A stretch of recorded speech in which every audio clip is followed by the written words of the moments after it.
Ton business ne marche pas. Ta vie stagne. Et ce n'est pas la faute du pays, ni de tes parents, ni de ta copine. C'est ta faute. Tu refuses de choisir, tu refuses de tenir, tu refuses de souffrir intelligemment. Tu veux un business qui rapporte, tu veux une copine qui te respecte, tu veux que tes parents ferment enfin leur bouche, tu veux de l'argent, de la stabilité, une vie propre. Mais regarde les faits. Tu changes d'idée tous les 3 mois, tu bosses quand tu es motivé, tu n'as pas de plan, juste des rêves flous. Dans ce que tu vas entendre maintenant, je ne vais pas te vendre du rêve, je vais te donner une chose, un plan réel. Comment choisir un business, n'importe lequel, et y tenir. Comment gagner de l'argent avec, sans triche, sans arnaque. Comment forger un mental militaire pour durer. Comment avancer avec ta copine, ou pourquoi il faudra peut-être la laisser. Comment gérer la pression de tes parents. Comment développer ton argent grâce à ton business. Comment écrire un business plan simple et efficace sans bullshit. Si tu restes jusqu'au bout, tu auras une feuille de route claire pour les 12 à 24 prochains mois. Si tu quittes maintenant, tu retourneras exactement à ta vie de maintenant. Rien ne changera. Tu choisis. On commence. Tu vis dans un environnement qui veut te garder pauvre et distrait. Les réseaux veulent ton attention. Les vendeurs de rêves veulent ton argent. Tes peurs veulent ton confort. Personne, je dis bien personne, n'a intérêt à ce que tu deviennes dangereux mentalement et financièrement. Alors on t'a appris à séparer les choses. D'un côté, la vie perso, d'un côté, le travail, d'un côté, le couple, d'un côté, le business. Faux. Tu es une seule personne. Si tu es désordonné chez toi, tu seras désordonné dans ton business. Si tu es faible dans ton couple, tu seras faible face à tes clients. Si tu as peur de tes parents, tu auras peur du marché. Tout est lié. Tu veux un empire financier? Tu dois d'abord devenir un empire mental. Et pour ça, il faut tout remettre à plat.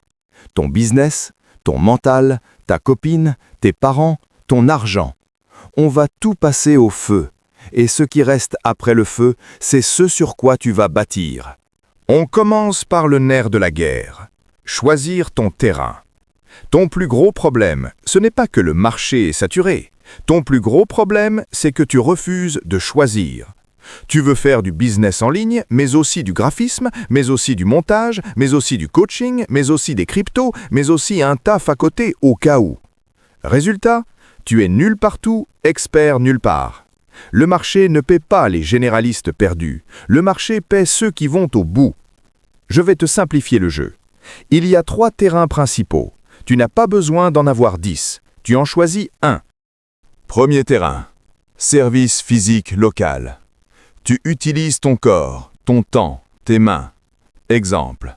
Ménage, aide à domicile, livraison, petits travaux, coiffure, cuisine à emporter, dépannage, garde d'enfants, coach sportif, etc.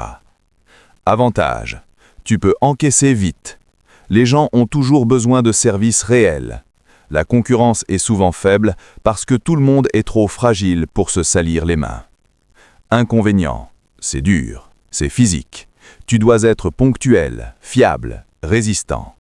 Deuxième terrain. Service en ligne. Tu utilises ton cerveau.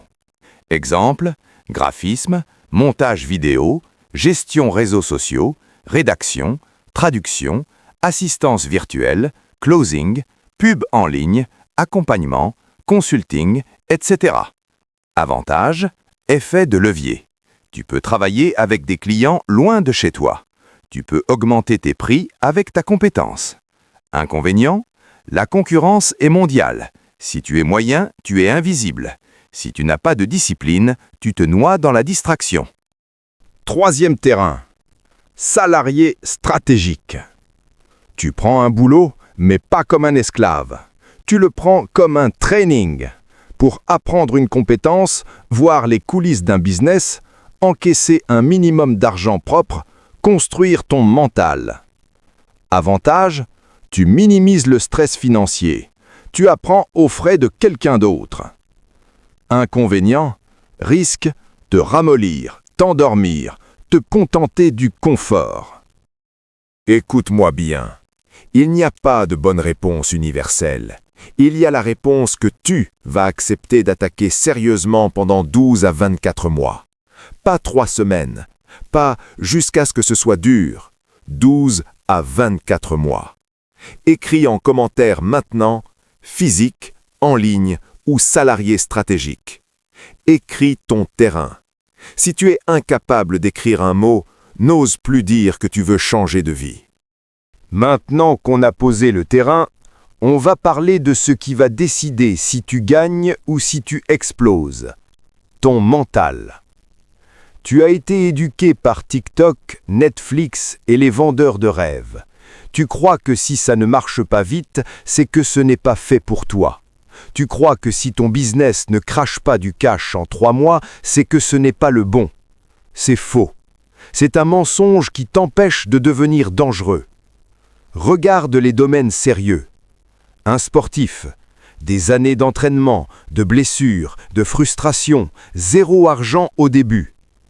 Un médecin, 7 à 10 ans d'études, nuit blanche, stress, 0 gros salaire pendant longtemps. Artisan. Apprentissage. Erreur. Main cassée. Client difficile avant de devenir vraiment bon. Mais toi, tu crois que ton compte Instagram mérite déjà du cash après 6 posts. Tu veux une récompense sans apprentissage. Retiens ceci. Les 12 premiers mois de ton business, c'est ton école. Tu n'es pas censé être riche, tu es censé être en train de devenir quelqu'un. La règle est simple. Tu choisis un terrain, tu te l'interdis de le changer pendant 12 mois minimum. Tu travailles dessus chaque semaine, même quand tu n'as pas envie. Tu analyses sérieusement à 12-24 mois, pas avant. Tu ne juges pas ton business aux euros sur ton compte. Au début, tu le juges à combien d'offres tu as fait, combien de clients tu as contactés, combien de fois tu as livré, combien de fois tu t'es amélioré. Écris en commentaire « Je tiens 12 mois ».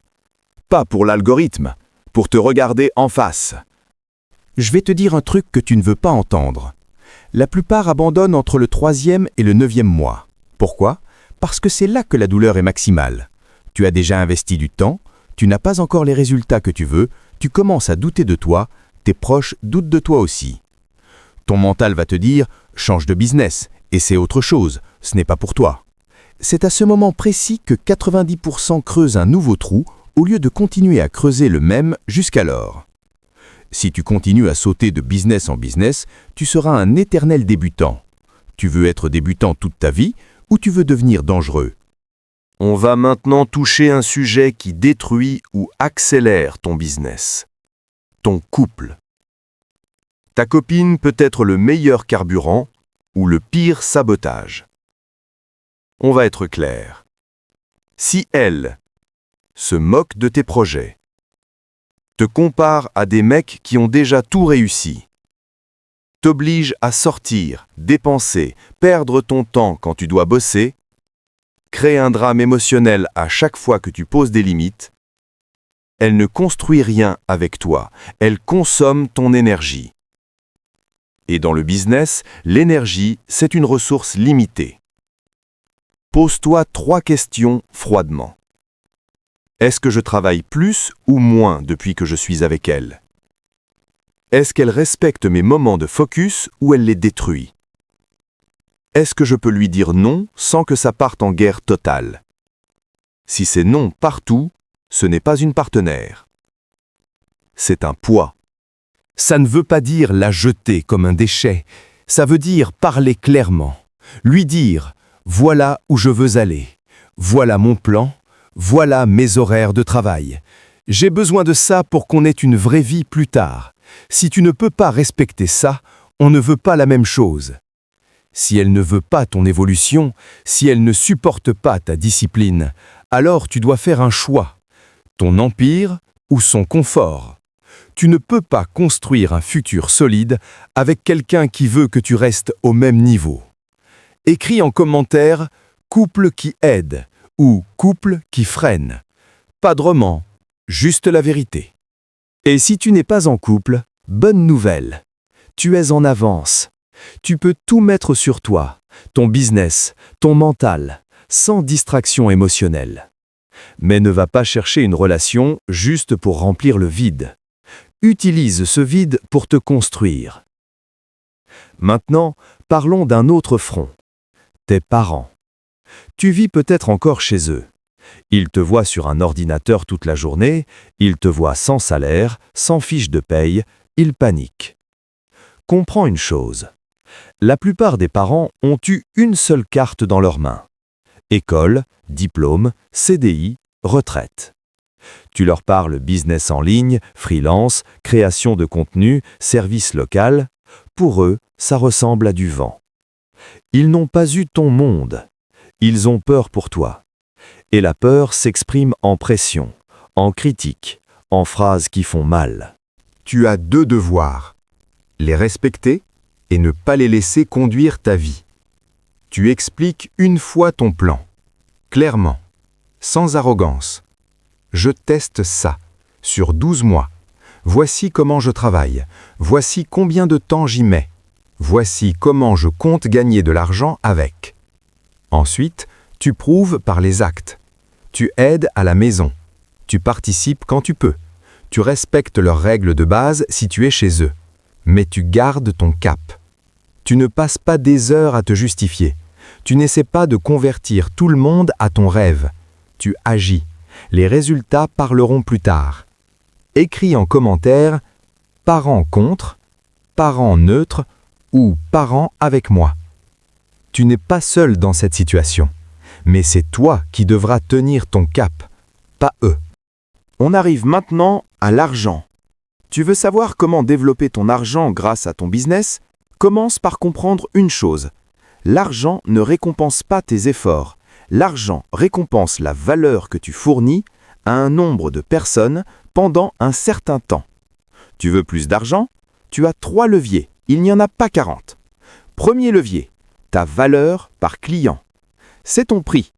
Tu peux l'augmenter si tu es vraiment meilleur, tu apportes un résultat concret, tu sais l'expliquer clairement. Deuxième levier, le nombre de clients. Tu dois parler à plus de monde. Prospection, contenu, bouche à oreille, partenariat. Si tu ne parles à personne, personne ne te paie. Troisième levier, tes dépenses. Tu ne peux pas te plaindre de ne pas avancer si tu claques tout dans des sorties, des vêtements, des plaisirs rapides. Les premiers temps, ton business ne sert pas à te faire plaisir. Il sert à rembourser tes dettes si tu en as, créer une petite trésorerie, investir dans de meilleurs outils, éventuellement te former sérieusement. Tu n'es pas en période de récolte, tu es en période de semence. Écris en commentaire prix, client ou dépenses. Dis-moi là où tu es le plus faible. Sois honnête. Si tu mens ici, tu te mens toute la journée. Maintenant, on va mettre tout ça sur table. On va faire ce que la plupart n'ont jamais fait. Un vrai business plan simple. Pas un PDF de 40 pages que tu ne liras jamais. Une seule feuille, que tu peux relire tous les matins.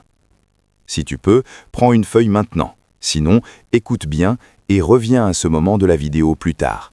Tu devrais revoir cette partie plusieurs fois. 4 blocs. Qui je sers? Pas tout le monde. Tu écris quel type de personne? Quel problème précis? Exemple, mères seules qui n'ont pas le temps de nettoyer. Entrepreneurs qui n'ont pas le temps de gérer leurs réseaux sociaux. Petits commerces qui veulent plus de clients locaux. Artistes qui ont besoin de contenu vidéo court. Si tu ne peux pas écrire précisément qui tu sers, tu ne sers personne. Qu'est-ce que je lui vends? Pas des services. Pas je fais un peu de tout. Une offre claire. Exemple. Nettoyage complet d'appartement en 2 heures. Abonnement 2 fois par mois. 12 vidéos montées par mois pour ton compte Instagram. Gestion complète de tes réseaux pour 1 mois avec X posts et Y stories. Tu écris quoi, combien, à quel prix. Bloc 3. Comment je trouve ces gens? Tu choisis des canaux. Physique, porte-à-porte, flyer, carte, bouche à oreille. En ligne, message privé, contenu, groupe, annonce. Tu écris Chaque semaine, comment je vais chercher des humains réels? Combien de messages par jour? Combien de contacts par semaine? Bloc 4. Combien d'heures par semaine? Là, tu arrêtes de mentir. Tu écris « Je peux mettre 10 heures, 20 heures, 30 heures par semaine sur ce plan. » Et tu tiens. Si ce n'est pas écrit, ce n'est pas un business, c'est un fantasme. Reviens à cette partie, réécoute, écris ta feuille, colle-la quelque part, lis-la tous les matins avant de toucher ton téléphone. Maintenant que ton plan est écrit, on va parler de ta journée. Parce que sans routine, tout s'effondre. Tu n'as pas besoin d'un agenda ultra compliqué. Tu as besoin de blocs de guerre. Chaque jour, tu dois protéger au minimum 2 à 4 heures de travail profond, un moment pour ton corps, un moment pour la gestion, chiffres, organisation. Tes 2 à 4 heures de travail profond, c'est là que tu crées de la valeur. Tu produis, tu contactes des clients, tu livres, tu améliores ton offre. Pas de téléphone, pas de réseau, pas de distraction. Tu coupes tout. Tu n'es pas disponible, tu es en mission. Ensuite, tu as un bloc pour ton corps. Sport, marche intense, muscu, peu importe. Tu dois apprendre à faire ce que tu n'as pas envie de faire. C'est le même muscle qui va te servir quand tu n'auras pas envie de faire tes appels, mais que tu le feras quand même. Enfin, un bloc gestion. Tu regardes tes chiffres. Tu notes combien de personnes contactées aujourd'hui, combien d'offres envoyées, combien encaissées, ce qui a marché, ce qui a raté. Tu n'as pas le droit de fermer les yeux sur la réalité. Les enfants fuient la réalité. Les bâtisseurs d'empires la regardent en face. Regarde tout ce qu'on a mis sur la table. Tu as choisi ton terrain, accepté la règle des 12 à 24 mois, vu la vérité sur ton couple, posé un cadre pour tes parents, compris les leviers de l'argent, écrit un business plan simple, structuré ta journée. Ça, ce n'est pas du rêve, c'est une base. Cette chaîne n'est pas faite pour te faire te sentir mieux. Elle est faite pour te rendre meilleur, quitte à ce que ça fasse mal. Si ce que tu viens d'entendre t'a dérangé, c'est bon signe. Si ça t'a trop dérangé et que tu cherches des excuses, tu peux partir. Retourne consommer du contenu qui te dit que tout est possible en 30 jours. Mais si au fond de toi tu sais que c'est ça que tu fuyais, si tu sens que c'est dur à entendre mais que c'est exactement ce que tu devais entendre, alors maintenant tu dois décider qui tu es. Soit tu es un civil, esclave de ses émotions, de son téléphone, de l'avis des autres, soit tu deviens un soldat de ta propre vie, prêt à imposer une discipline militaire pour construire ton business et ton argent. Écris en commentaire « Je passe à l'attaque ». Pas pour moi, pour toi, pour matérialiser ta décision. Et si tu veux aller plus loin, la suite logique de cette vidéo, c'est celle où je t'explique comment vivre tes 12 premiers mois de business sans abandonner, sans exploser, et comment organiser tes semaines en détail. Tu la trouveras sur cette chaîne. Regarde-la maintenant. Enchaîne. Commence ta guerre aujourd'hui, pas demain. Parce que chaque jour où tu ne fais rien, c'est un jour que tu voles à ton futur toi. À toi de choisir de quel côté tu veux vivre.